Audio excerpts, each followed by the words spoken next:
मेरे बच्चे, आज तुम्हारी माँ तुम्हारे सारे परेशानियों का अंत करने आई है। चाहे नाम कोई भी हो, इन 9 दिनों में मैं अपने प्रिय भक्तों को भरपूर आशीष देती हूँ। आज मैं तुम्हें अपने 9 रूप और उनसे मिलने वाले वरदानों के बारे में बताऊंगी।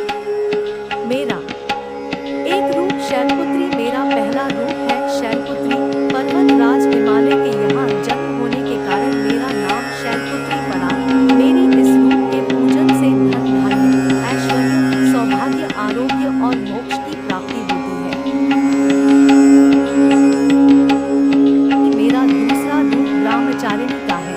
ब्रह्मा शब्द का अर्थ तपस्या से है।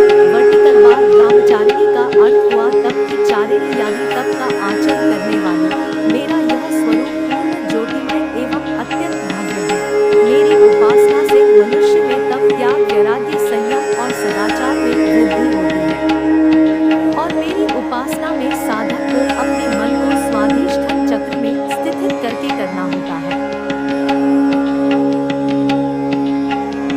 मेरा यह स्वरूप परम शांतिदायक और कल्याणकारी है।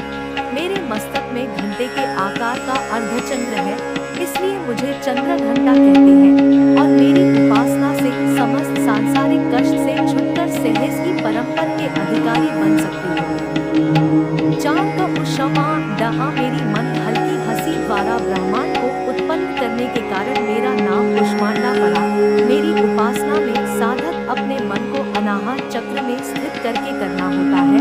और मेरी उपासना मनुष्य को सुख, समृद्धि और उन्नति को ओर ले जाती है। अतः अपनी लौकिक परलौकिक उन्नति चाहने वालों को मेरा स्मरण करना चाहिए। स्कंदमाता पुत्र कार्तिकेय की माता होने के कारण मेरा नाम स्कंदमाता पड़ा। इस दिन साधक का मन विशुद्ध चक्र में स्थित होता है। मेरा वर्ण शुभ्र है और मेरा आसन कमल का है, इसलिए मुझे पद्मासन देवी भी कहा जाता है।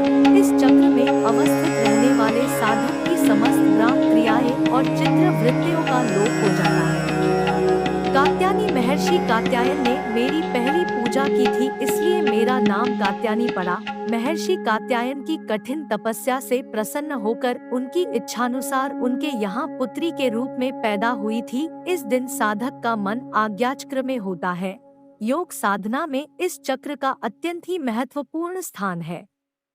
कालरात्रि। मेरा यह रूप अत्यंत भयानक है, लेकिन मेरा यह रूप सदैव शुभ फल देने वाला है, इसलिए मेरा नाम सुभद्री भी कहा जाता है।